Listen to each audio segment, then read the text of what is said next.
As I said yesterday at the United Nations, nothing is more urgent than all of us working together to defeat COVID-19. And that world is going to be much better prepared for future pandemics. We have to do both. This summit is about supercharging our efforts in three key areas: vaccinating the world by dramatically ramping up vaccine production, donations, delivery, and administering the vaccine, which is a logistical challenge. Addressing the oxygen crisis in many hospitals around the world, making other treatments more accessible, and increasing the availability of public health tools like masks and tests. And building back better so that our global health security infrastructure is more resilient than it is today. We've all suffered. The United States has lost more than 670,000 of our fellow Americans. Worldwide, the death toll is above 4.5 million people. 4.5 million people. And this is a global tragedy. And we're not going to solve this crisis with half measures or middle-of-the-road ambitions. We need to go big, and we need to do our part. Governments, the private sector, civil society, leaders, philanthropists. This is an all-hands-on-deck crisis. And the good news is we know how to beat this pandemic: vaccines, public health measures, and collective action. During the first 8 months of my presidency, we have worked aggressively to get Americans and the world vaccinated. As President of the United States, my first responsibility is to protect the American people. And I'm proud that we've gone from 2 million Americans being fully vaccinated when I took office in January 20th to 182 million and counting today in America. But we also know that to beat the pandemic here, we need to beat it everywhere. And I'm keeping the promise that America will become the arsenal of vaccines, as were the arsenal for democracy during World War II. We've already shipped nearly 160 million doses to 100 countries, more than every other country has donated combined. America's donations of 500 million Pfizer vaccines through COVAX that I've announced before the G7 summit in June have already begun to ship. Today, I'm announcing another historic commitment. The United States is buying another 500 million doses of Pfizer to donate to low and middle-income countries around the world. This is another 500 million doses that will all be shipped by this time next year. And it brings our total commitment of donated vaccines to over 1.1 billion vaccines to be donated. Put another way, for every one shot we've administered to date in America, we have now committed to do 3 shots to the rest of the world. I want to thank Pfizer and its CEO and chairman, Albert. Albert's been a good friend and has been helpful. They've been and continue to be partners and a leader in this fight. And the United States is leading the world on vaccination donations. We need, as we're doing that, we need other high-income countries to deliver on their own ambitious vaccine donations and pledges. That's why today we're launching the EU-US vaccine partnership to work more closely together and with our partners and expanding global vaccinations. And as we do so, we should unite around the world on a few principles: that we commit to donating, not selling, donating, not selling doses to low and lower income countries, and that the donations come with no political strings attached. And that we support COVAX as the main distributor for sharing WHO-approved vaccines. And that we fight vaccine disinformation and exercise transparency to build vital public trust in these life-saving tools. It's also important that we are working toward common goals and targets so that we can measure our progress and hold ourselves and each other accountable. Secretary of State Blinken will be convening foreign ministers later this year to check on our collective progress. And I propose that we come together for a second high-level virtual summit in the first quarter of 2022 to help gauge our progress and keep our efforts fully aligned.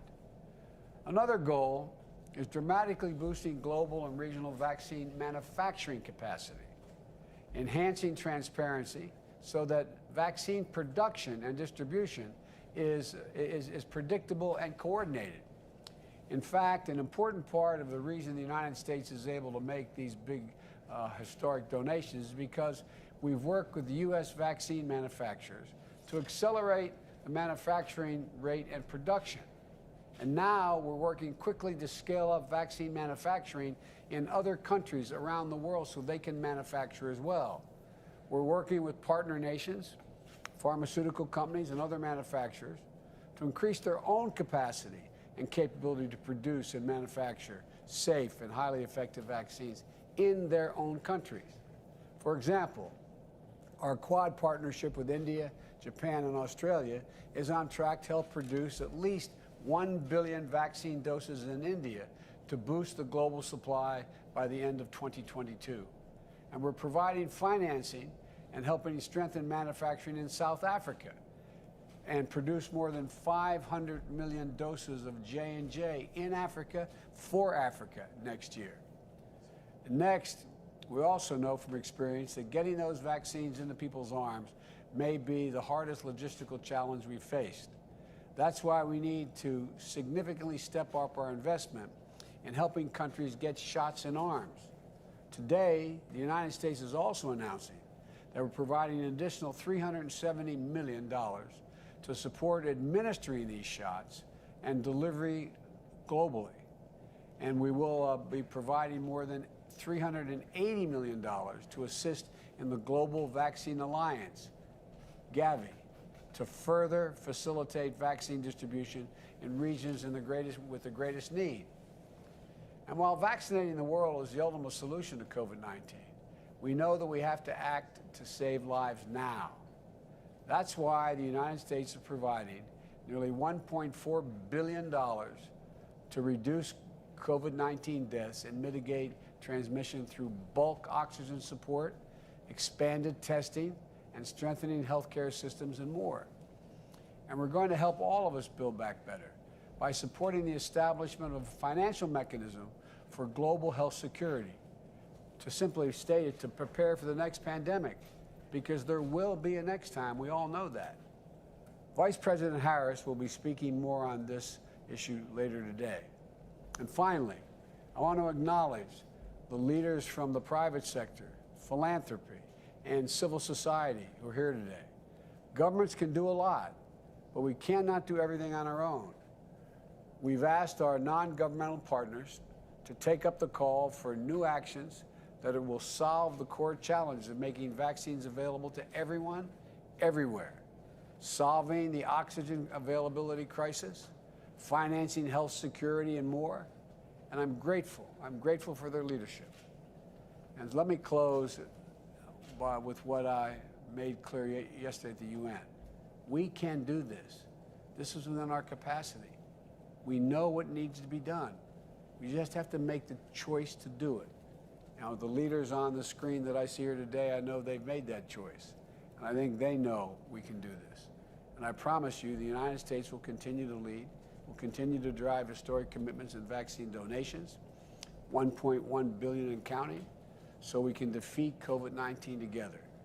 And we'll continue to invest in creating a future of true global health security for all people. That is a big, big goal we should have. And we're going to lead with the power of our example. And we're not going to stop.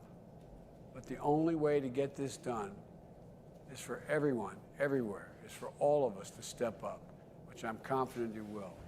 And now I'd like to turn this over to Ambassador Thomas Greenfield of the United Nations. And I want to thank everybody on the screen I can see here, without going to each one of you, for all you've done, continue to do.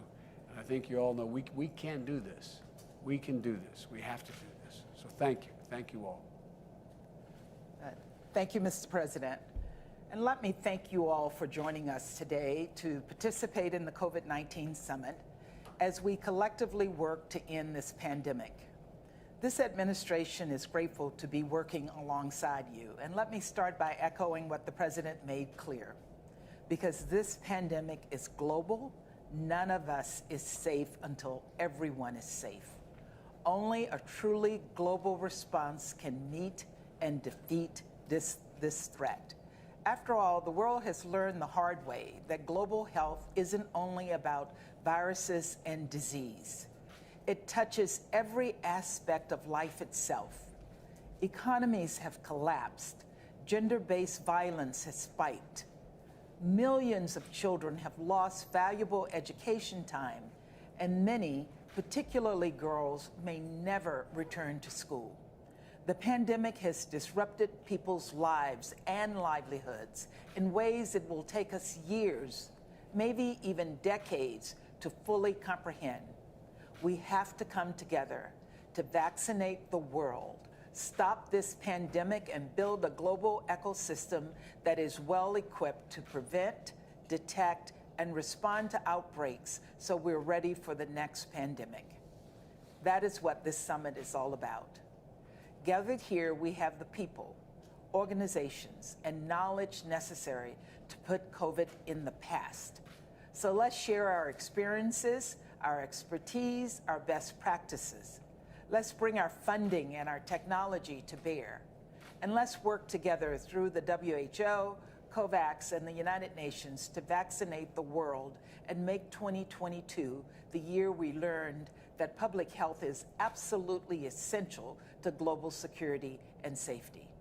To that end, I'll start by handing the floor over to the Secretary General of the United Nations, Mr. Antonio Guterres, who can speak to the importance of vaccinating the world and the role the United Nations and multilateralism can play in stamping out this pandemic.